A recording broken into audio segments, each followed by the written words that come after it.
Elle me dit qui je suis. J'obéis à ma Bible. Parce que je veux mener une vie sainte et pure. Ma Bible illumine mon âme. Elle éclaire et nourrit mon âme. J'aime ma Bible. J'aime ma Bible. J'aime ma Bible. Je vous ai dit que ce matin, je vais parler de la puissance de la parole.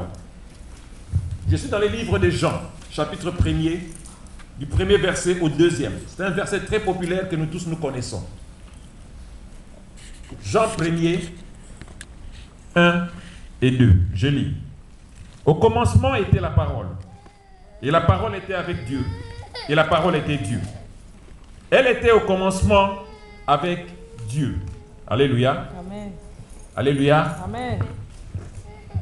Une maman un jour a dit à son fils que tu ailles mourir. Alléluia. Un enfant, un fils d'environ 7 à 8 ans. Ce maman a dit à l'enfant qu'on t'écrase, que tu meurs. Quelques minutes après, l'enfant est sorti en courant. Nous sommes en Afrique, on n'est pas au Canada. Il y a un chauffeur qui passait en toute grande vitesse. Il a écrasé l'enfant. Et l'enfant est mort. La maman a commencé à pleurer. À qui la faute? La faute de maman. La puissance de la parole. La puissance de la parole. Bien aimé, la parole a des effets, soit négatifs, soit positifs. Ça dépend de comment vous l'utilisez. Alléluia. La parole a des effets. Ça dépend de comment vous l'utilisez. Pour une personne qui prononce des paroles positives, ces paroles apportent des effets positifs dans sa vie. Mais pour une personne qui prononce des paroles négatives, le diable utilise ces paroles pour en faire un usage négatif. Qu'est-ce que le diable fait? Quand vous dites une parole négative, le diable prend la parole et la retourne vers vous. Alléluia. Amen. Le diable ne prend que la parole que vous avez prononcée et retourne cette parole contre vous-même. Bien aimé. Merci. Alléluia. Amen. Alléluia. Amen.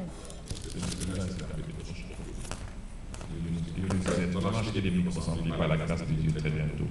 Alléluia. Amen. Alléluia. Amen. Je disais que il y a l'écho. Je disais que le parole que nous prononçons, cela a des effets soit positifs, soit négatifs. C'est-à-dire quoi? C'est-à-dire que quand vous sortez une parole de votre bouche, si c'est une parole positive, cela va vous bénir aussi vous-même. Mais si c'est une parole négative, le diable s'en sert contre vous-même. Il retourne cette parole contre vous. C'est pourquoi vous voyez dans Proverbe chapitre 15 du premier verset, il dit: une réponse douce calme la fureur, mais une parole dure excite la colère. Proverbe 15, le premier verset. Il dit qu'une réponse douce calme la fureur, mais une parole dure excite la colère. Quand vous lisez ces passages de la Bible, vous voyez qu'elle est divisée en deux parties. Il y a d'abord la parole douce, et puis il y a la parole dure, n'est-ce pas? La parole douce, c'est la parole de bénédiction. C'est la parole qui unit. C'est la parole qui bénit. C'est ça ce qu'on appelle la parole douce. Mais la deuxième partie, qui est la parole dure, c'est la parole du diable. C'est la parole de malédiction. Bien aimé, laissez-moi vous poser une petite question. Est-ce que dans une source d'eau, peut-il sortir de l'eau amère et l'eau douce? Non. Vous, en tant que chrétien, de votre bouche, ce qui doit sortir, ce n'est pas la parole de malédiction. C'est la parole de bénédiction. La parole de grâce. Alléluia. Quand vous vous trouvez devant une situation, il faut savoir quoi dire et quoi ne pas dire. N'est-ce pas? Quand vous êtes devant une situation, il faut savoir quoi dire et quoi ne pas dire.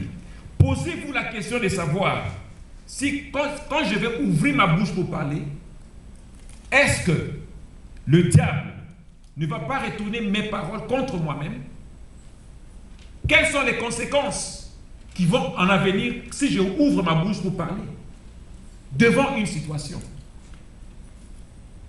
Est-ce que les paroles que je vais prononcer, ça va-t-il glorifier Dieu? Alléluia. Amen. En tant que chrétien, je parle maintenant en tant que chrétien. Posez-vous la question d'abord, avant d'ouvrir votre bouche. En français, on dit, avant de parler, retourne ta langue 7 fois. Ils ont compris cela dans un sens mondain. Ce n'est pas dans un sens biblique, un sens chrétien. Nous continuons. En tant que fils ou fille de Dieu, est-ce que le diable ne va pas se retourner ou ne va pas retourner dans les paroles que je prononce contre moi-même? Ceci est tout simplement parce que les paroles que nous prononçons nous affectent nous-mêmes d'abord, avant d'affecter les autres. Nous avons parfois difficile à délivrer certains messages. Pourquoi? Parce que nous nous demandons qu'est-ce que les gens vont dire ou qu'est-ce que le public va dire. Demandez à tous les serviteurs de Dieu, ils vont vous le dire. Il y a des fois que vous recevez des messages, mais vous ne pouvez pas les délivrer, mais vous regardez la congrégation. Or, ce n'est pas ça. Alléluia. Amen. Comment est-ce que le message sera accueilli dans la congrégation? À chaque fois que Dieu me donne un message, je me rabaisse au niveau de la congrégation. Amen. Pour essayer d'apporter un message de telle façon que tout le monde soit capable de digérer ce que l'Éternel veut ou l'Éternel dit. Alléluia. Amen. Et je vous demanderai aussi une maturité spirituelle. À chaque fois que vous écoutez un message, ce n'est pas tous les messages qu'il faut accepter. Il y a des messages qu'il faut rejeter. Alléluia. Amen. Bien-aimé, quel est l'impact d'un message? Quel est l'impact que le message apporte dans la vie de son peuple? Mais si c'est un message qui vient de Dieu, qui vient réellement de Dieu, c'est qu'il y a un problème quelque part. Et le Saint-Esprit va nous conduire afin de bien pouvoir délivrer le message. Je vais vous donner un exemple. Quand vous dites à votre enfant qu'il ne va pas réussir, à qui est-ce que vous vous adressez? À vous-même d'abord. Parce que c'est votre enfant, c'est votre sang. Mais vous dites à votre enfant que tu ne vas pas réussir dans la vie. C'est que vous dites que vous-même, vous êtes un échoué de la vie. Alléluia. Amen. C'est un peu clair? Oui, oui. J'essaie d'aller un peu doucement aujourd'hui. Je ne vais pas aller trop vite. Pour que vous puissiez comprendre qu'est-ce que Dieu veut vous parler ce matin. Celui qui arrose est aussi arrosé. C'est ce que nous dit la Bible. Donc si tu arroses, tu seras aussi arrosé. Bien aimé, une source d'eau ne peut pas sortir de l'eau pure et de l'eau amère.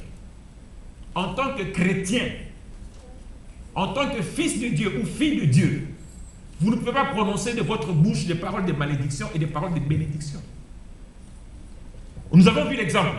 Non. Allons d'abord dans Proverbe chapitre 12. Proverbe 12, le verset 25b. Qu'est-ce que cela nous dit? Proverbe chapitre 12, 25b nous dit: mais une bonne parole réjouit l'homme. Une bonne parole réjouit qui? L'homme. Ça donne, quand vous sortez une parole de grâce, quelqu'un est excité, il est content. Il a la bénédiction. Les paroles de bénédiction apportent la bénédiction. Même en toi-même. Quand tu bénis quelqu'un, quand tu sors des paroles de grâce pour quelqu'un, même pour toi-même, ça apporte la bénédiction. Jésus-Christ n'a jamais prononcé des paroles de malédiction dans sa bouche.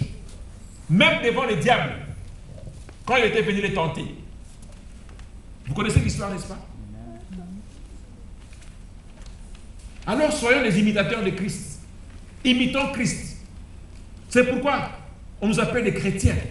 Parce que nous devons suivre la voie de qui? De Christ. Éphésiens chapitre 4, le verset 29 nous dit: qu'il sorte de votre bouche aucune parole mauvaise. Éphésiens 4, 29.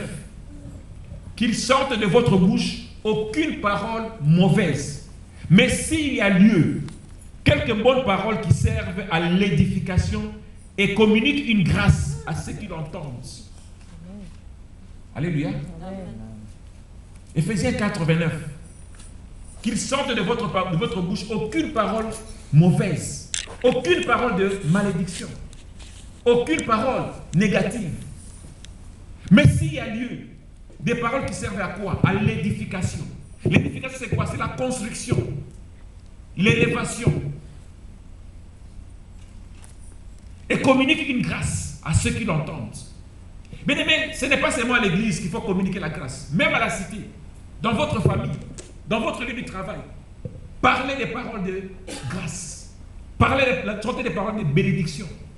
Parce que ceux qui vous regardent, vous savez que la Bible nous dit que nous sommes la Bible vivante. Nous les chrétiens.